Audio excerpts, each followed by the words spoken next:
चलिए, तो parts of speech देखते हैं। पार्ट्स ऑफ स्पीच क्या होता है? तो पार्ट्स ऑफ स्पीच क्या होते हैं? किसी स्पीच या किसी सेंटेंस के भाग होते हैं, पार्ट होते हैं, ठीक है। तो इंग्लिश भाषा में यदि हम बात करें तो पार्ट्स ऑफ स्पीच आर 8, यानी there are 8 parts of speech in total number, यानी इनकी संख्या कह सकते हैं कि मतलब टोटल संख्या में पार्ट्स ऑफ स्पीच कितने होते हैं? तो टोटल संख्या में पार्ट्स ऑफ स्पीच 8।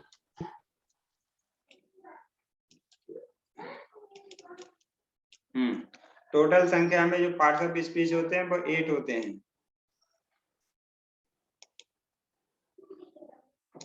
तो 8 पार्ट्स ऑफ स्पीच होते हैं, कह सकते हैं there are 8 parts of speech in English, अंग्रेजी में। तो पहला पार्ट्स ऑफ स्पीच क्या है? नाउन है, दूसरा आपका प्रोनाउन है, तीसरा आपका एडजेक्टिव है, और चौथा आपका वर्ब है, पांचवा एडवर्ब है, और छठवां आपका प्रीपोजिशन है, और सातवां आपका कंजंक्शन है, और आठवां इंटरजेक्शन है, ठीक है।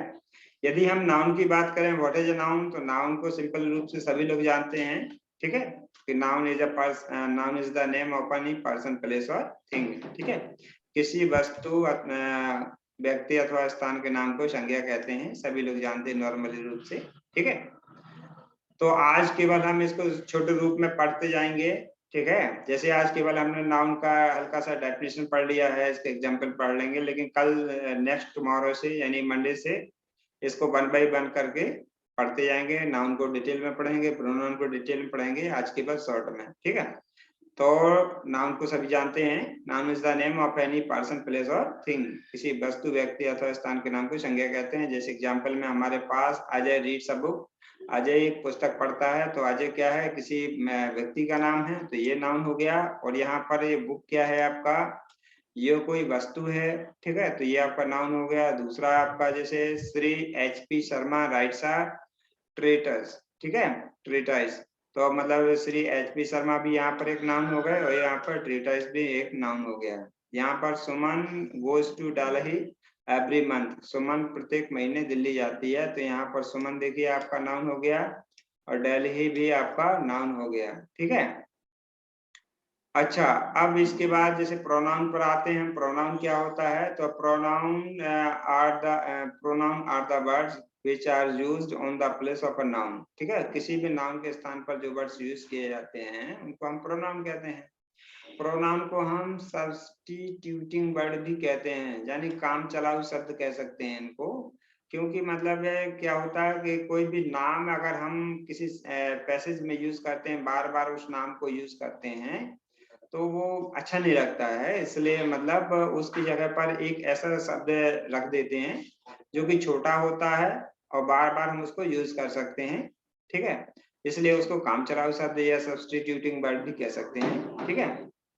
तो कह सकते हैं संज्ञा के स्थान पर जो शब्द प्रयोग किए जाते हैं उनको हम प्रोनाउन कहते हैं। प्रो का मतलब पहले, ठीक है, और नाउन में नाउन के, ठीक है, नाउन के पहले या नाउन के स्थान पर।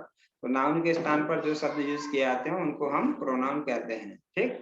प्रोनाउन के रूप में जैसे पर्सनल प्रोनाउन हमारे पास यहाँ दिए गए हैं बहुत सारे, I, me, my, we, us, us, you, your, he, his, him, she, her, they, them, their. तो ये आपके प्रोनाउन हो गया। इसके बाद तीसरा है आपका एडजेक्टिव।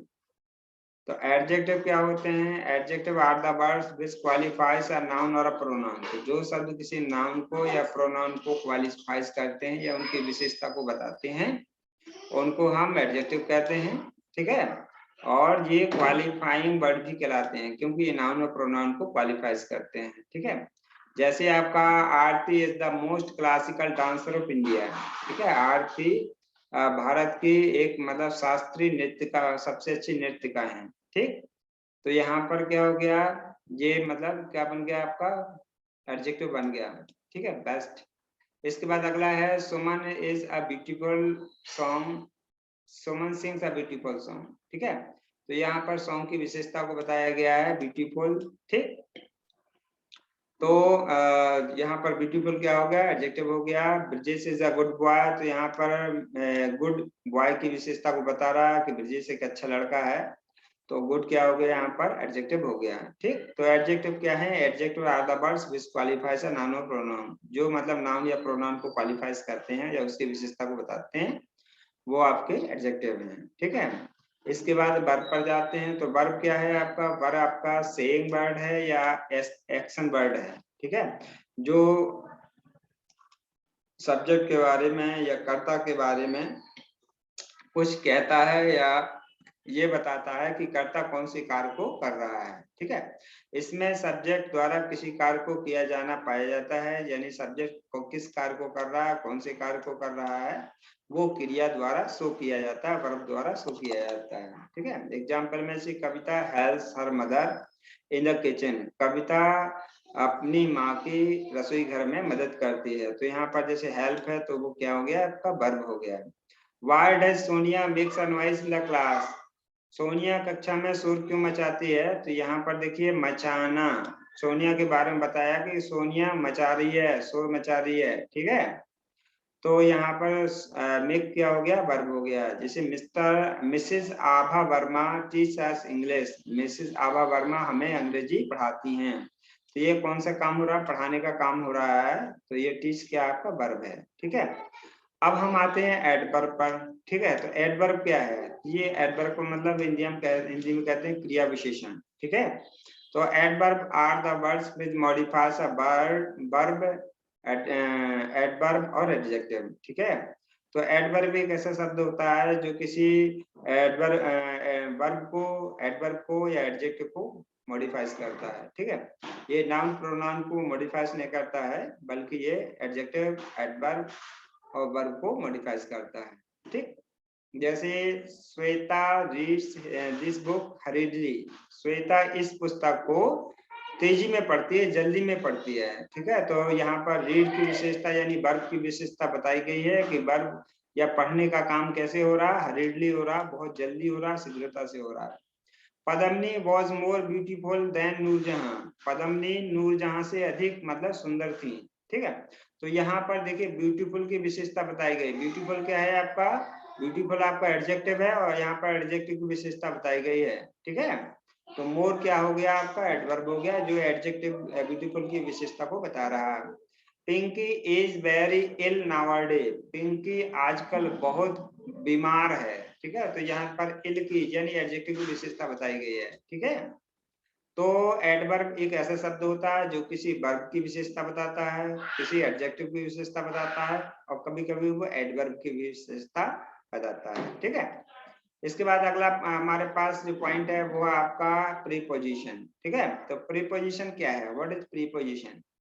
तो preposition is a governing word, ठीक है। ये मतलब एक गवर्निंग वर्ड्स है जो मतलब नाउन या प्रोनाउन से कोई संबंध बताता है, ठीक है। यह शब्द किसी नाउन या प्रोनाउन से पहले आता है, ठीक है, और उसका संबंध वाक्य के अन्य शब्दों से कराता है, यानी किसी नाउन या प्रोनाउन से पहले आकर के अन्य शब्दों से उनका रिलेशन जोड़ता है, ठीक है। जैसे in, into, on, upon, between, behind, from. Detail में उसको नेक्स्ट क्लास में जब प्रीपोजिशन का चैप्टर पढ़ाएंगे तो डिटेल में सबको पढ़ाएंगे, ठीक है।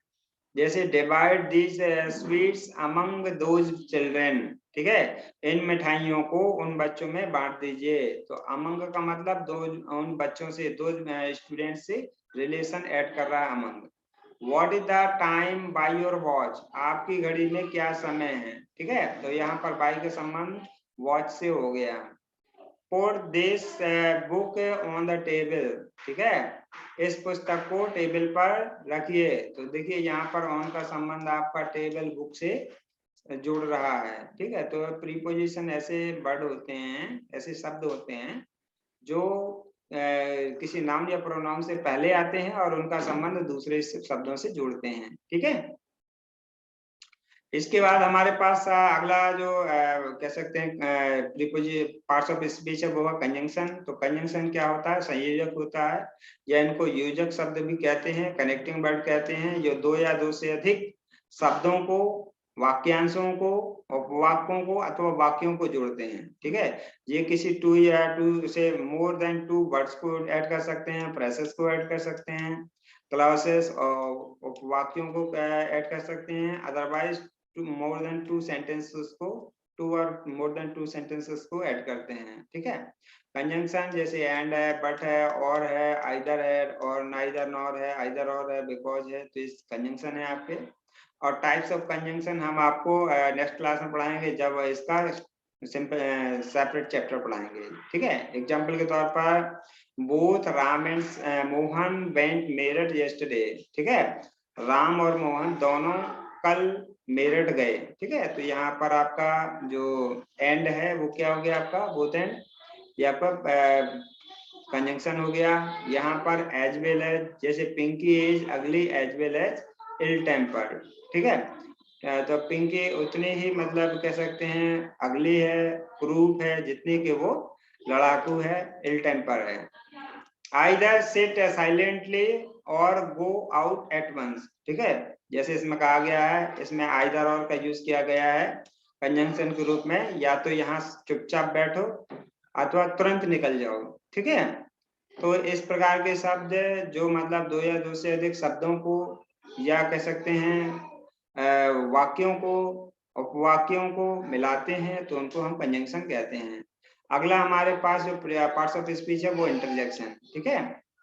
तो इंटरजेक्शन या विस्मयादि बोधक शब्द ऐसे शब्द होते हैं जो सेंटेंस में हर्ष को यानी प्लेजरनेस को, शोक सैडनेस को, विस्मय मतलब कह सकते हैं आश्चर्य को शो करते हैं, ठीक है, या सडन फीलिंग को शो करते हैं। तो ऐसे जो शब्द होते हैं उनको हम इंटरजेक्शन या विस्मयादि बोधक शब्द कहते हैं। जैसे ही आपका हुर्रे, अलास, ब्रेव, ठीक है। एग्जाम्पल के तौर पर है what a handsome husband you are, ठीक है, आपके पति कितनी सुंदर हैं, ठीक है। तो इसमें जैसे उनके आश्चर्य बताया गया है। अगला है अलास आई एम रूइंड, ठीक है, हाय मैं बर्बाद हो गया, ठीक है। तो इसमें ये अलास शब्द का यूज किया गया जो कि इंटरजेक्शन के रूप में है। अगला hurray, we have won the match, ठीक है, अरे हमने तो मैच जीत लिया। तो यहाँ पर हुर्रे भी क्या है आपका इंटरजेक्शन शब्द है, ठीक है। कभी कभी इंटरजेक्शन फ्रेज के रूप में भी आते हैं, जैसे आह मी, वेल डन, डियर मी, ठीक है। तो कभी कभी ये शब्द भी इंटरजेक्शन के रूप में प्रयोग किए जाते हैं।